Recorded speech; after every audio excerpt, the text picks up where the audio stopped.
Salut à tous, on se retrouve aujourd'hui pour parler du FC Barcelone en ce lundi 19 juin et on commence tout d'abord avec la Ligue des Nations car l'Espagne hier jouait la finale et l'Espagne s'est imposée, donc ça fait plaisir surtout pour les joueurs du Barça qui évoluent du côté de l'Espagne comme Jordi Alba, enfin ex-joueur, Ansu Fati ou même Gavi. Donc voilà, félicitations aux trois Blaugrana avec ce trophée de la National League remporté bien sûr hier soir contre cette équipe croate. Donc voilà, Fati, Gavi et Gavi les gars avec ce titre. Donc à 18 ans, Gavi devient le plus jeune joueur de l'histoire à remporter un trophée avec la sélection espagnole. Il a déjà fait une énorme saison en remportant par exemple la Supercoupe espagnole. Il a remporté la Liga et il remporte avec l'Espagne cette National League. Une saison à 3 trophées quand même pour le jeune Gavi à seulement 18 ans. Je ne sais pas si vous réalisez les gars ce qu'on est en train de réaliser. Le jeune Gavi. Les deux joueurs avec le plus de matchs internationaux avant d'avoir 19 ans dans l'histoire de l'Espagne. Donc Pedri 10 matchs et Gavi lui déjà c'était hier son 21e match avec la sélection espagnole alors qu'il a seulement 18 ans. Il n'a même pas 19 ans, il est déjà à 21 matchs et c'est bien sûr un record du côté de l'Espagne. Ansu Fati aussi, Ansu Fati bien évidemment lui aussi a gagné ce titre de la National League. Une petite photo d'Ansu et par rapport à son futur il a dit côté du club, là on parle, mon intention est de continuer à Barcelone, j'ai un contrat et je suis très heureux, je veux continuer à grandir au FC Barcelone. C'est vrai qu'il a jamais voulu quitter, et même il veut pas quitter cette équipe du Barça. C'est plutôt Jorge Mendes, voilà son agent, plutôt le Barça qui pousse Ansu Fati pour qu'il quitte le club, pour que le Barça récupère de l'argent, mais lui dans sa tête les gars, il reste clair, il veut rester du côté du Barça. Saison prochaine, le jeune Ansu Fati qui a actuellement 20 ans. Jordi Alba aussi soulève le trophée de la Ligue des Nations en tant que capitaine, c'est lui qui est le premier à avoir levé le brandi, on va dire le trophée, vu que c'est le capitaine de cette sélection espagnole, Jordi Alba, et son palmarès c'est incroyable, 6 fois la Liga, 5 Coupes du Roi, 4 Super Coupes d'Espagne, une Ligue des Champions, une Coupe du Monde des clubs, une fois l'Euro, il était là lors de l'Euro 2012. Jordi Alba, il remporte son deuxième trophée, on va dire, avec l'Espagne, cette Ligue des Nations remportée hier soir. Et les unes, bien évidemment, Mundo Deportivo Sport, que je vous parle tous les jours, les gars, bien sûr, ça revient par rapport à cette victoire espagnole, champion, voilà, titre, c'est de une, et on peut voir juste en haut des unes, ça parle de Victor Roque, qu'on va parler là dans quelques instants, voilà, ça juste après, voilà, que l'accord, il y a un accord, Victor Roque, bien sûr, du côté du FC Barcelone. Toujours avec cette Ligue des Nations, il y avait aussi le match de la 3e place où les Pays-Bas de Frenkie de Jong jouaient contre l'Italie, et ils ont perdu, les Pays-Bas, ils ont perdu 3-2, et du coup finissent 4e de cette compétition de la National League. Concernant Frenkie de Jong, il a joué le match entier, les 90 minutes de jeu. Du coup, maintenant, Frenkie de Jong, saison finie pour lui. Donc, du coup, place aux vacances méritées, bien sûr, pour le joueur Blaugrana. On va parler de Busquets, les gars. Busquets, il a annoncé il y a quelques semaines son départ, bien sûr, du côté du club. Et on connaît certainement son futur club. Il va bien rejoindre Léo Messi à l'Inter Miami. Donc, l'Espagnol aura un contrat jusqu'en 2025. Donc, Busquets du côté de l'Inter Miami. Messi qui devait venir au Barça. Inter Miami, lui, c'est déjà fait. Et Alba aussi, qui a quitté le club, lui aussi devra aller du côté de l'Inter Miami. Donc voilà, bien sûr, l'Inter Miami récupère toutes les stars, on va dire, Blaugrana des dernières années. On va parler d'Adrien Rabiot, a été proposé à Barcelone ces dernières semaines, c'est un agent libre, en gros c'est dire que c'est un joueur libre, il est en fin de contrat dans 11 jours exactement avec l'équipe de la Juventus, il ne veut pas prolonger, du côté de la Juve actuellement il est libre, et en gros il a été proposé à l'équipe du Barça pour venir du côté du FC Barcelone. Donc une question très simple, Rabiot au Barça en tant que joueur libre, c'est-à-dire en tant que recrue gratuite, pour ou contre, quasiment 5900 votants, donc moi j'ai mis plutôt pour, donc après c'est kiff-kiff, 49% pour, 51% contre, donc moi je mets plutôt pour, voilà, c'est un joueur que déjà un bon joueur les gars, vraiment pour moi peut-être un joueur sous-côté, Rabiot vraiment c'est un très bon footballeur et pourquoi pas, je pense qu'il pourrait vraiment être bon milieu de terrain. C'est vrai que le Barça a déjà pas mal de milieux de terrain, mais je pense que l'avoir gratuitement, après il faut bien sûr négocier avec lui le salaire, pas qu'il demande un énorme salaire, parce qu'en plus c'est sa mère, son agent qui gère aussi sa carrière, va demander peut-être beaucoup d'argent. Après voilà, si c'est un salaire que ça met pas les finances du Barça dans le rouge, bien sûr ça peut être une belle recrue. On peut voir que la moitié, un supporter sur deux du Barça est plutôt pour, l'autre est plutôt contre. Concernant Bernardo Silva, donc aujourd'hui l'option Bernardo Silva n'est pas réaliste.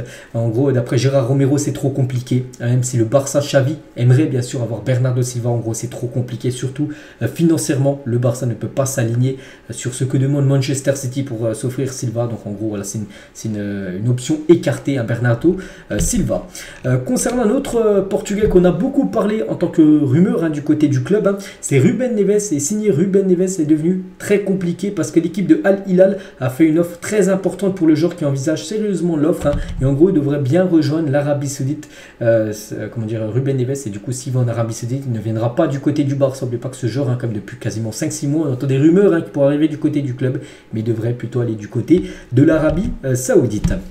Concernant aussi un joueur qu'on annonce beaucoup, c'est Sofiane Amrabat et Walid Regragui, le sélectionneur de l'équipe nationale marocaine. Il l'a confirmé, qu'Amrabat va signer pour un nouveau club. Après, le club n'a pas été encore dit, mais il va bien quitter cette équipe de la Fiorentina. Et pour l'instant, Amrabat veut plutôt maintenant rejoindre l'Atlético Madrid que le FC Barcelone, parce que le Barça a peut-être trop laissé passer de temps tout ça. S'il se dit maintenant, lui, il veut vraiment quitter la Fiorentina et l'Atlético intéressé, c'est peut-être pour ça qu'il pourrait aller du côté de l'Atlético Amrabat, d'après ce qui se dit.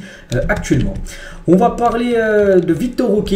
On a parlé tout à l'heure avec les deux unes. Ça parlait titre de champion de la Ligue des Nations. Bon, j'ai dit accord avec Victor Roque. Fabrizio Romano le dit.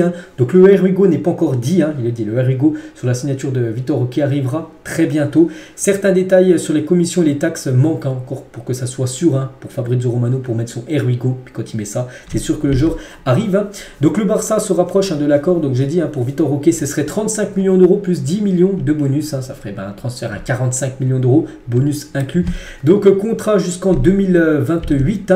Victor Roque ne viendra pas cet été à Barcelone. Il va certainement la signer cet été, mais il ne viendra pas cet été. Il viendrait plutôt en hiver. Voilà, il finirait, on va dire, l'année, on va dire, du côté de son club de l'Atlético Paranense. Il viendrait cet hiver, l'hiver là qui arrive du côté du club Blaugrana. Et avec cette arrivée certaine de Victor Roque, regardez quand même l'âge des joueurs du côté du Barça. Enfin, certains joueurs comme Araujo, 24 ans, Koundé 24 ans, ils sont tout jeunes, mais voilà, c'est les plus vieux de cette piste-là. Baldé 19 ans, bon, il y a Frenkie qui en a 26, la même chose pour Dembélé, mais même 26 ans, Dembélé, Frenkie de Jong, ils sont encore jeunes les gars, 26 ans, et tu peux jouer encore quasiment 10 ans au top de ta carrière. Gavi 18 ans, Pedri 20 ans, et le jeune Victor Roque, pareil que Gavi, 18 ans. Donc la relève est là, la relève est de génération dorée, on peut dire, du côté de Barcelone. Et toujours avec Victor Roque et son agent il y a quelques années. Donc voilà, une petite photo qu'il était déjà peut-être fan du FC Barcelone parce qu'il avait déjà fait une photo avec un maillot de Messi Barcelone à l'époque. Et toujours avec ce Victor Roque à 18 ans, donc il a marqué autant de buts que Vini et Rodrigo réunis au même âge. Vous savez, ces deux joueurs brésiliens du côté du Real Madrid. Donc Roque c'est 32 buts et passes D, voilà, à son âge. Donc à l'époque Vini c'était 20 buts et 20 buts et passes D. Et on peut voir aussi Rodrigo 13 buts et passes D, alors que Victor Roque fait mieux, on va dire, que Vini et Rodrigo, alors que lui, la stat, c'est seulement pour lui-même.